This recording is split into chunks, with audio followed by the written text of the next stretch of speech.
Could developments in Ukraine turn U.S. foreign policy upside down?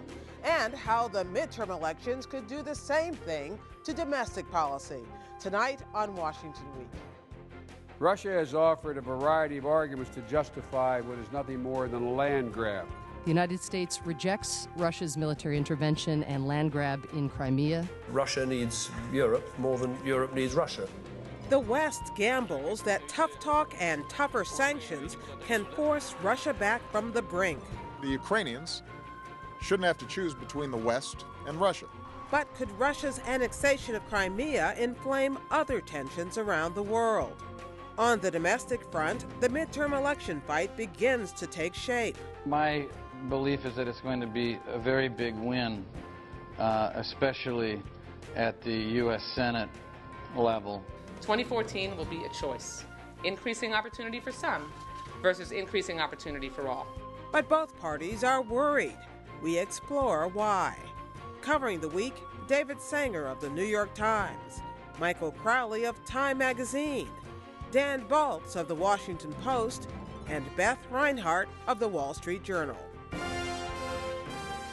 Award-winning reporting and analysis, covering history as it happens. Live from our nation's capital, this is Washington Week with Gwen Ifill. Once again, live from Washington, moderator Gwen Ifill. Good evening. Nothing is immediate, nothing is swift. The search for the missing Malaysian jet is turning into an open-ended mystery. The domestic politics we cover here every week is twisting and shifting in the run-up to a critical election. And the standoff over Ukraine and Crimea is turning into a referendum on U.S. foreign policy that extends far beyond Russia. But for now, it's a sanctions war. We've emphasized that Russia still has a different path available.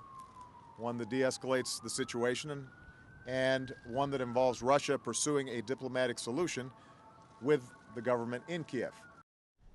De-escalation is a favorite word. National Security Advisor Susan Rice went to the White House briefing room today. Our interest is not in seeing the situation escalate and devolve into hot conflict. Our interest is in a diplomatic resolution, de-escalation, and obviously economic support for Ukraine. As David Sanger wrote this week, the standoff with Russia has become only the latest test of President Obama's approach to foreign policy. How is that, David? Well, Gwen, it's a test because President Obama has really premised his foreign policy over the past 5 years on three big thoughts. One of them is that the days of superpower Cold War thinking is over. Another one is that the days of these long wars of occupation were over, so that the U.S. can solve a lot of military problems it faces with its technological advantage, drones or cyber or special forces. And the third one is that the U.S. can play the long game, and that economic sanctions are frequently the way to go do that. And Iran was obviously the best example of sanctions that drove them to the bargaining table. The test now is, do any of these work in the case of Russia and Ukraine? So far, they haven't worked terribly well in Syria.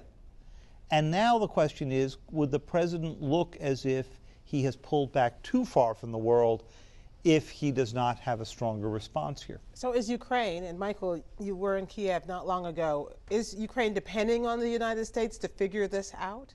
Well, there may be Ukrainians who hope that America can come to their rescue. People said things to that effect to me when I was in Kiev. We want Obama to do more. We want America to do more. There's so much that has to be done for Ukraine. It's not as simple as America coming and the West coming and rescuing this country. If you look at the aid package that's being discussed in Congress right now, and there's optimism that it'll be passed at the end of next week, that's $1 billion in loan guarantees. This is an economy that needs probably $15 billion in the medium term. Longer than that, you're talking tens and tens of billions of dollars. So, and there's economic ties to Russia, oil, gas pipelines, and other business interests that just connect Ukraine to Russia in a way that makes it very hard for America to come in and solve these problems. This is the tyranny of the age of interdependency. You know, we tell the Russians over the long term, you need us, you need our markets. The Russians tell us over the short term, Ukraine, and by the way, all the rest of Europe needs our gas. And Vladimir Putin really has his hand on that valve. And that explains in part why it is that the Europeans are really behind the United States in how quickly they've laid out this set of sanctions. So is our long game that you alluded to, the administration's long game, is it backfiring in situations like this? Well, it could. There was some encouraging news out of Moscow today when Vladimir Putin said he thought that there didn't need to be further retaliation by Russia against the steps taken He also said by he the wasn't West. going to annex Crimea. So. That's right. So we have to have a healthy skepticism. But we can see this get a lot worse a lot faster if he proceeds into, again, he said he's not going to do a variety of things that he's proceeded to do. The latest thing he's saying he's not doing is move into eastern Ukraine, try to grab more territory. And if that happens, I don't think we have a hot war or a shooting war, but we have a sort of economic shooting war. The first round of economic sanctions were like a warning shot. The second round that we had just yesterday were sort of rubber bullets. But then if we start targeting, for instance, the Russian financial sector, energy sector, then we are in really an all-out economic shooting war that could be very ugly. David, picking up on what Michael just said, what is the reason that the Russians have put so many troops right along the border of Ukraine? What is in Putin's mind at this point about that? Well, Dan, there are two big theories here. One is that this is all a big head fake, that he put 60,000 troops or whatever the number is today on that border. It is to intimidate the Ukrainians into thinking that they could be next, that he could split the country up, that he could build a land bridge down to Crimea. Because remember, Crimea depends on Ukraine for all of its gas, and it's not connected to the rest of Russia by anything, even a bridge. So that's one possibility. The other possibility is that he really is planning to go in and split off at least the Russian-speaking part of Ukraine, exactly what President Obama has said would result in a much greater escalation of sanctions. But he may look at these early sanctions and say, the Europeans, President Obama, they just don't have their heart in it.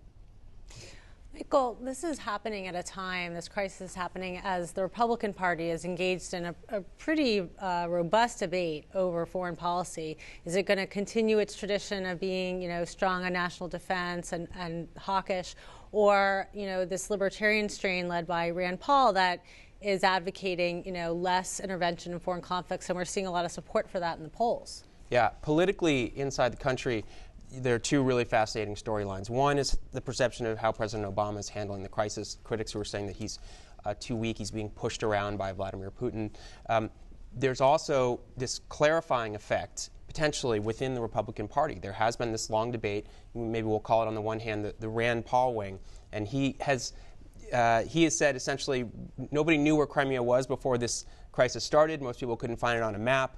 It's not really one of our top priorities. He's actually backed away from that a little bit in some other comments, I think, because you're seeing the sort of, we'll call it the Marco Rubio wing, step up and say, we have to be tougher. And for those hawks, it's a chance to really assert that voice that I think they're most comfortable in as national security Republicans, the projection of American power, standing up for our principles and our values, and there hasn't been an easy way to say that recently, and I think they're really seizing on it, and I think it's a chance for them to regain momentum they had lost within the party. But the U.S. has got a lot more at stake here than just what's happening either domestically or even what's happening in the White House about Russia, the eye-to-eye, eyeball-to-eyeball thing we see going on between Obama and Putin, and that's that there are nuclear talks underway involving Iran in Vienna right now. There is cooperation with getting, well, not that he's going anywhere, but getting Bashar al-Assad out of power in Syria. It seems like all of that is now on tiptoe stance. It is, Gwen, and this is what makes this so complicated, because Putin has ways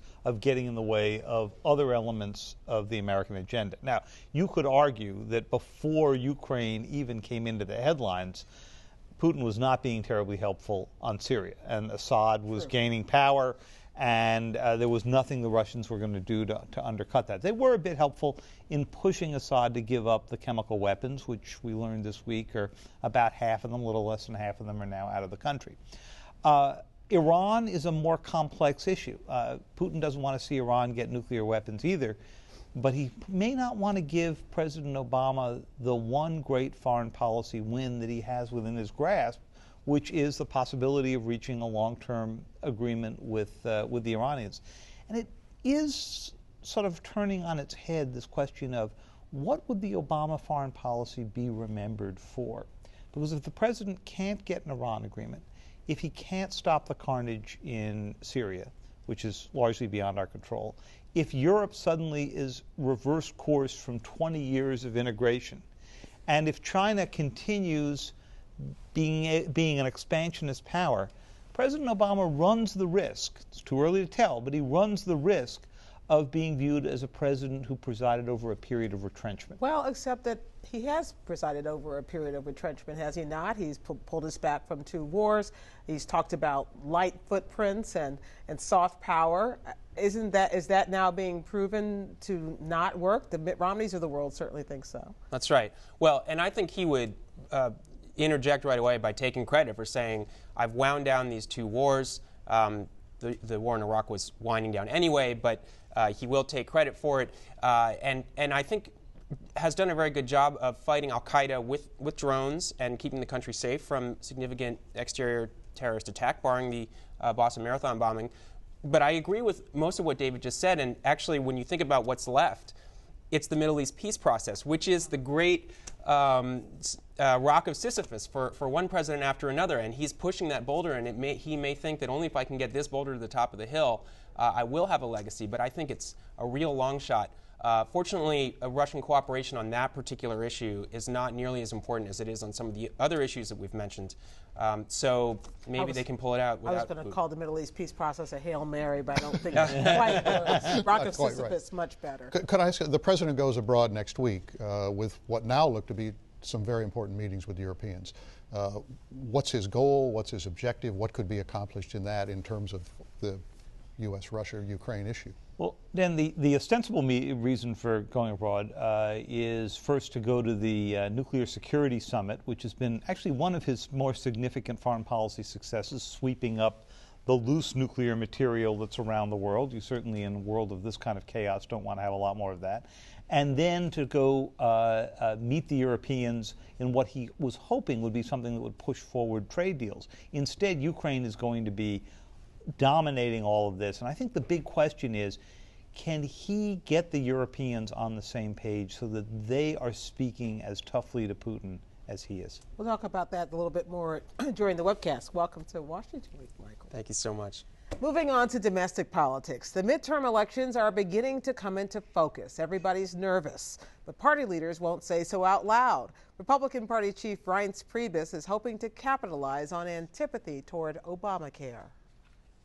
You look at the San Diego mayor's race, you look at Florida 13, you had the nationalization of Barack Obama and Obamacare in both of those places. And as I said before, it is a poisonous issue for Democrats. Democratic Chair Debbie Wasserman Schultz says the GOP is overreaching. I really hope that my counterpart remains bullish and believes that Democrats are in the dumps.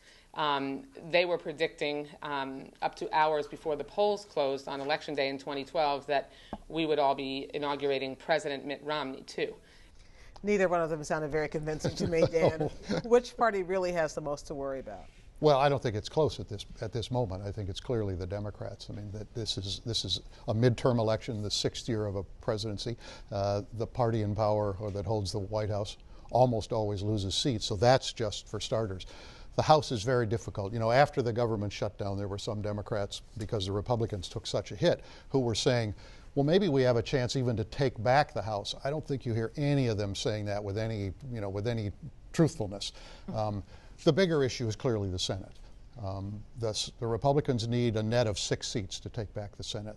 They have opportunities in 7 states where the Democrats now hold seats that are red states. This is a tough map. States that Romney won. That Romney won. That are clearly Republican states at the presidential level and increasingly down the ballot.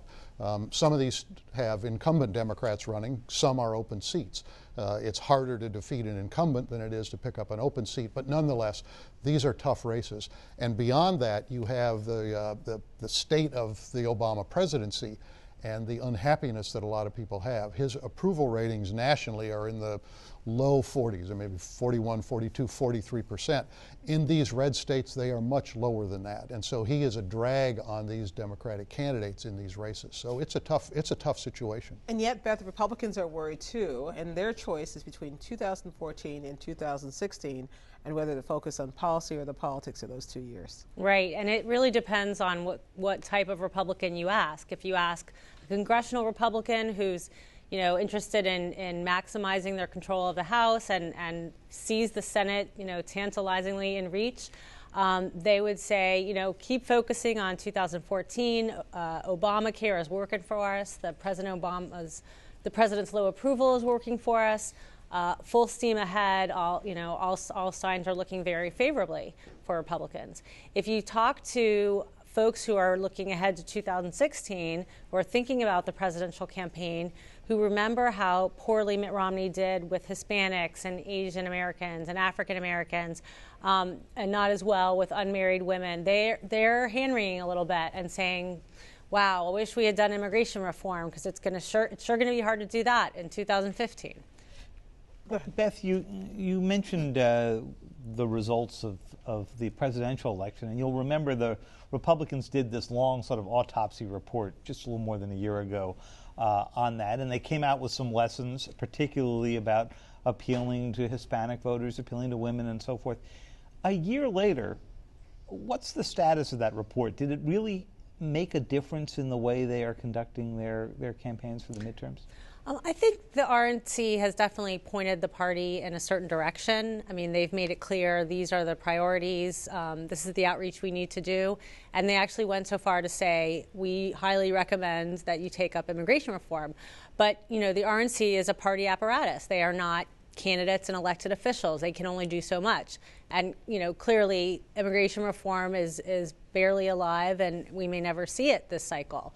So, I mean, that is, really, if you could say what hasn't happened, that's really the glaring void. And why talk about immigration reform when you can talk about Obamacare, which certainly will test a lot better, and the Democrats don't seem to have an answer? No, the Democrats think there is a partial answer, which is, if you look at the polling, there's a new Pew Research Center poll out this week that shows that 53% of Americans disapprove of the Affordable Care Act. Those numbers have been pretty static. I mean, they've bounced a little bit at certain moments, but basically, since this law was enacted, opposition has been greater than support. But when you drill down on that, a lot of the people who disapprove of it say elected officials should work to try to make it more effective. A smaller percentage say they should, elected officials should get rid of it. So the Democrats' view is that a message of sort of mend it, don't end it, as they put it, is a more effective message than repeal and replace that the Republicans have. There was a test of this in the Florida special election a week ago. The Democrats, Jeff Guerin, who was doing polling down there, a Democratic pollster, said that their argument polled better than the Republican argument, and that therefore there is a way for Democrats at least to try to neutralize this issue in the midterm. Republicans are absolutely convinced, as Reince Priebus said in the setup there, that this is a winning issue for Republicans, and that it is a winning issue because it motivates Republican voters, it puts Democrats very much on the defensive, and it draws attention to this larger dissatisfaction of the growth of government under the president. Dan, about that special election, it's always somewhat satirical when you have a special election, a standalone election. The party that wins says, this is a bellwether, and we've got the momentum, and watch out, we're on fire. And the party that loses plays it off, local factors, it was a quirk. But in this case, you had David Plouffe saying this was a real wake-up call for Democrats. I wonder if you could just talk about that. He did. I mean, you're right about special elections. They are poor predictors until they aren't. And occasionally there is one, but you'd only know that in retrospect. There were some Democrats after they lost that special election, which was a winnable race for Democrats, not an easy win, but a winnable race, who kind of tried to sugarcoat the loss, said, oh, in a special election, this is a really tough district, the electorate tilts way against us. Plouffe basically cut all through that, and he said this should be a screaming siren to us about November, which is to say we have a turnout problem. Democratic turnout between presidential and off-year elections falls. Their coalition shows up less than Republicans. Republicans, off-year elections tend to be an older electorate and a whiter electorate. And so what Plouffe is basically saying is we have to figure out how to get our voters there. And I think there are a lot of other people in the party who were thinking about it, but it was a way for him to kind of punch through the way of explaining away an unfortunate loss for them. Well, so if motivation is key, and we know who is more motivated in off-year elections, and that generally unhappy people are more motivated, does that mean that, is that a formula for the Tea Party wing of the Republican Party to have a big day? Well, I mean, it certainly looks like the Republican Party is going to have a good November. I mean, whether Tea Party candidates in particular are going to be victorious in the primaries between now and then. It's not an opportunity for them? Well, they have fielded a lot of candidates, and I think, you know, the Tea Party in some ways has already won in that they've steered the party so far to the right. Whether, I don't know how many, like, individual candidates we're going to see, you know. Are you saying that once Mitch McConnell walks on stage with a gun? It's all over. No, the other old saw, as referring to what Dan was talking about, you know, it always comes down to turnout, right? It all comes down to that. So, Dan, it's easy to look at the map and see where the Republicans can pick up seats. Right. Is there any way that you turn that map around and you see any place where Democrats can? Well, there are two places. We just mentioned one, Kentucky. Mitch McConnell, the Republican Senate leader, is in a real fight. He's got a Tea Party opponent in the primary. So far, he's holding his own on that. Doesn't look like that's going to be as serious a threat as some people said, but we'll see. But in the general election, he's facing Secretary of State Alison Lundergan Grimes, and the polling down there right now shows that this is a very tight race. The other opportunity is in Georgia. Saxby Chambliss is retiring. There are a number of Republicans running for that nomination. We don't know who their nominee is going to be. The Democrats already have a candidate. It's Michelle Nunn, who's the daughter of former Senator Sam Nunn. She has centrist credentials. She has his name. And Georgia's a tough state for Democrats. They think over time it's becoming a better opportunity. So that's the other ways that they put on the board as one where they might be able to do a pickup. And, you know, one thing that's interesting about Alison Lundergan Grimes in Kentucky, she's running in a state where, you know, the president is extremely unpopular, but she's really latched on to the minimum wage issue. She's not trying to defend Obamacare. She doesn't want the election to be about Obamacare. And polls show the minimum wage is very popular, especially among women. Our most recent Wall Street Journal NBC poll showed women were 65% more likely to vote for a candidate who supports a minimum wage increase. So it's interesting to see how, you know, Democrats like her are trying to steer the conversation away from Obamacare and to more friendly terrain. But how much of a drag or a bonus is it for the president to be as unpopular as he is right now for these two parties? I mean, it's definitely a bonus for the Republicans. I mean, virtually every Democratic candidate in a competitive race has either said directly or suggested, you know, no thank you, Mr. President. You don't have to come campaign. Yes. Yeah, I can't think of good examples of where a president has been under 45% and his party hasn't done anything but lose a lot of seats. Okay. Well, we're going to follow up on that and continue and talk more about that, especially about the women's part, because I think it's really interesting. Thank you all very much. I think we've covered the waterfront. We have to leave you now, but the conversation is going to continue among us online on the Washington Week Webcast Extra. It'll be streaming live at 8:30 p.m. Eastern Time and all week long at pbs.org/Washington Week. Among other things, we will be talking about how both parties are competing for those women voters. Keep up with daily developments now 7 nights a week on the PBS NewsHour. And we'll see you here next week on Washington Week. Good night.